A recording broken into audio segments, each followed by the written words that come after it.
안녕하세요, 베스입니다. 이번 영상에선 이 부지의 마지막 집인 상록수 연립의 200일 비호 입주자들을 소개해 볼게요. 이 집의 주인은 왕 지밍이라는 남자고요. 홍콩 사람들은 영어 이름을 많이 쓴다고 하길래 보통은 영어 이름인 지미라고 불린다고 설정했어요. 나이는 20살이고 대학생입니다. 지미는 마피아 보스의 아들인데요. 성인이 되자마자 혼자 살게 해달라고 노래를 불렀는데 분명히 망나니처럼 살 거를 알기 때문에 허락을 못 받고 있었어요. 그러다가 잔머리를 써서 아빠가 좋아하는 착실한 친구랑 성실하게 살겠다고 약속을 하고 친구와 함께 사는 중이에요. 그 친구의 이름은 홍지혜고요. 지미의 어릴 적 친구예요. 지미가 모든 비용은 자기가 지불할 테니까 넌 우리 아빠한테 말만 잘해달라고 부탁을 받아서 같이 살게 되었습니다. 지혜는 머리가 좋고 임기응변도 잘하는 편이에요. 그래서 지미의 아빠가 유일하게 좋아하는 지미의 친구입니다. 근데 좀 불량한 구석이 있는 지미와 오랜 친구인 데에는 둘이 비슷한 점이 있기 때문이겠죠? 평면도를 볼게요. 이 집은 지미가 위층까지 계약을 해서 2층과 3층을 같이 쓰고 있어요. 첫 층 가운데에는 거실이 있고 왼쪽에는 욕실이 있습니다. 그리고 오른쪽에는 악기 연습실이 있어요. 다음 층으로 올라가면 각자의 방이 나오는데요. 왼쪽은 지혜의 방, 오른쪽은 지미의 방입니다. 200의 비호는 따로 우편함이 없어서 문 앞에 우편물들이 놓여 있고요. 이사 오기 전에 지미는 지혜에게 집도 내가 구하고 인테리어도 알아서 할 거다. 네 방은 너 하고 싶은 대로 하라고 통보를 했는데요. 지혜 입장에서는 거절할 이유가 없잖아요. 더군다나 자취 중이었어서 돈을 아낄 수 있다는 점 때문에 흔쾌히 승낙을 했습니다. 근데 이사 당일에 집 꼬라지를 보고 경악을 하게 되는데요. 지혜는 지미의 평소 성격을 알고 돈도 많은 애니까 당연히 으리으리한 집을 구해놨을 거라고 생각을 했는데 도착을 하니까 의외로 허름한 건물인 거예요. 그래서 그때까지는 얘가 무슨 속셈일까, 혹시 진짜 정신을 차렸나 그런 생각들을 하고 있었는데 집 안에 들어와 보고는 아 역시 그럴 리가 없구나 하고 오해를 풀게 됩니다. 지미는 허세가 심해서 항상 자기도 아빠처럼 되고 싶다고 얘기를 했었거든요. 그래서 아빠가 쉽게 찾아올 수 없는 곳에 말도 안 되는 인테리어를 해놨어요. 소파 옆에는 박제된 제규어가 장식되어 있고요. 테이블에는 술과 안주들을 올려놨어요. 이 집에는 따로 부엌이 없고 바와 냉장고만 있습니다. 지미는 요리를 안 하기 때문에 지혜의 의사는 묻지 않고 부엌을 과감히 삭제했고요. 시켜 먹거나 사다 먹거나 합니다. 이런 벽걸이 TV가 어울리는 집은 만들어 본 적이 없는 것 같은데 여기서 사용하게 돼서 재밌게 만들었어요. 이 앞에 있는 당구대 자리에는 처음에는 마작 테이블을 놓아주고 싶었는데요. 여기는 당구대가 더 잘 어울릴 것 같더라고요. 대문 옆에 있는 수납장에는 담배들이 보로로 쌓여 있고요. 부엌이 없어서 간단한 취사 도구들을 마련해 두었어요. 미니 오븐이랑 미니 스토브가 있습니다. 잘 사용하지는 않아서 구석에 두었고요. 옆에는 카지노처럼 슬롯 머신도 놓아봤어요. 머신 옆에 있는 문으로 들어가면 욕실이 나오는데요. 욕실에선 가벼운 가드닝을 하고 있습니다. 잎의 무늬를 보시면 아시겠지만 가내수공업이라고도 할 수 있겠네요. 지미는 박제 동물이나 유골들을 모으는 악취미가 있어요. 거실에는 제규어를 두었다면 여기는 실제 인간의 뼈와 동물의 뼈들을 장식해 두었습니다. 취향이 확실한 주인의 집이기 때문에 욕실도 평범하지 않은 느낌으로 꾸며주었어요. 그럼 이제 연습실로 가볼게요. 연습실이 있는 이유는 초반에 짰던 컨셉 때문인데요. 이 집은 좀 시끄러운 애들을 입주시키고 싶었거든요.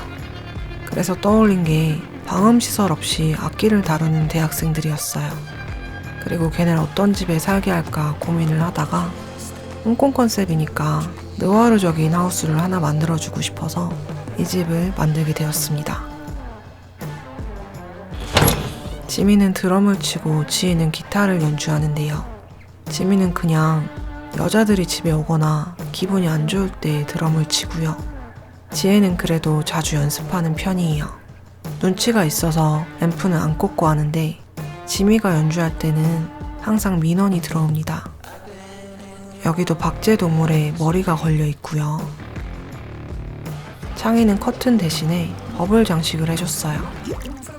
근데 이 부지가 무거워서 그런지 렉이 장난이 아니더라고요. 나오면 와인 진열장이 보이고요. 인테리어 스타일에 비해서 집이 넓은 편은 아니어서 이런 코너들이 비좁은 편이에요.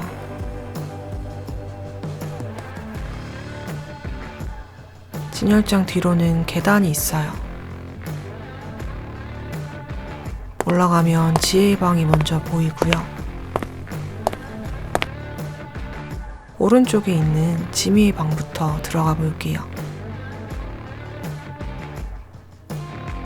지미의 컨셉지를 완성해주고자 방도 집무실처럼 꾸며봤습니다. 벽에는 삼위일체라고 쓰인 족자가 있는데 족자와 천지창조가 잘 어울릴 것 같아서 같이 걸어줘 봤어요. 소파 앞 테이블 위에는 미어 터지는 돈가방이 올려 있는데요. 아무래도 아빠 말고 또 돈이 나오는 곳이 있는 것 같아요. 자세하게 설정해 주지는 않았지만 저는 약을 유통하고 있다고 생각했습니다. 그래서 욕실에서 하는 가드닝도 지미가 하는 일의 복선 같은 느낌으로 놓아준 거예요. 왼쪽에는 사장님 책상이 있고요. 책상 위에는 이름이 적힌 명패도 올려져 있어요. 책상에는 사양이 좋은 게임용 컴퓨터를 놓아줄까 하다가 컨셉 잡은 김에 먹이랑 벼루를 올려봤습니다. 돌아서면 침대가 보이고요. 용장식이 되어 있는 화려한 침대 프레임을 설치해줬어요. 침구는 방의 푸른색과 대비되는 적색으로 놓아봤고요. 침대 왼쪽에는 소원성취라고 쓰인 초들이 잔뜩 올려 있어요. 이쪽은 드레스룸 공간이에요. 처음엔 시계나 지갑 같은 걸 장식하기도 했었는데 이 방은 현실적인 데코보단 임팩트가 있는 게 좋을 것 같아서 동상과 해골로만 데코를 해봤어요. 바닥에는 정체를 알 수 없는 핏자국이 있습니다. 지미는 아빠에게도 지혜에게도 말하지 않은 위험한 일에 가담하고 있다고 설정해봤어요. 나와서 이번엔 정말 마지막 방인 지혜의 방으로 이동해볼게요. 지혜의 방은 지미의 방보다 작은 대신에 테라스가 있고요. 이 방은 지혜가 꾸민 거라 집의 전체적인 분위기와는 다른 편이에요. 여기는 홍콩의 여름밤을 생각하며 만들었습니다. 습하고 미지근한 바람이 문을 열어둔 테라스에서 들어오고 있다고 생각했고요. 책상에는 컴퓨터와 컵라면이 올려 있어요. 따로 전공을 정해준 건 아닌데 막연히 공대생일 거라고 생각했습니다. 이 방은 빨간색을 투머치하게 써주고 싶어서 다른 톤의 붉은색들을 한 곳에 모아놨어요. 일부러 레드 인테리어를 한 게 아니라 빨간색을 고르는 게 당연한 정서라서 많다는 느낌으로 꾸며주고 싶었어요. 그래서 색감에 통일감이 있지는 않아요. 그리고 여기도 나전체기 서랍장이 있는데요. 여기는 반다의 집처럼 갖다 붙일 말이 없네요. 검은색 가구를 놓아주고 싶은데 나전치기의 무늬가 잘 어울릴 것 같아서 배치해봤습니다. 돌아서면 자취할 때 쓰던 TV와 화양연화의 간판이 보이고요. 방은 복도처럼 세로로 긴 구조예요. 앞쪽에는 옷걸이가 있어요. 이 옷걸이는 기본 아이템인데 원래 걸려진 옷들의 색깔이 도저히 안 되겠더라고요. 그래서 간단하게 리컬러를 해줘봤어요. 지혜는 공부를 열심히 하는 편이라 방에 있는 시간도 꽤 길어요.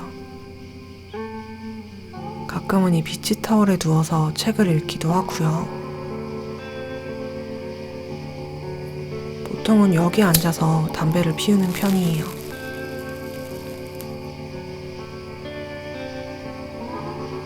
아래를 내려다보면 가게들과 사람들이 보이고요. 반다의 테라스도 보입니다.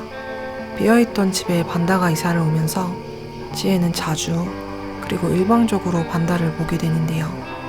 반다의 집에서는 지혜의 위치가 잘 보이지 않거든요. 처음에는 저 집은 한참 비어있던 집인데 누가 이사를 왔네 정도였지만 매일 보게 되니까 언젠가부터 반다를 의식하게 된다는 스토리예요. 그 뒤의 이야기를 더 길게 만들지는 않았는데 지혜보다 지미가 먼저 반다와 말을 트게 되는 진행으로 생각했습니다.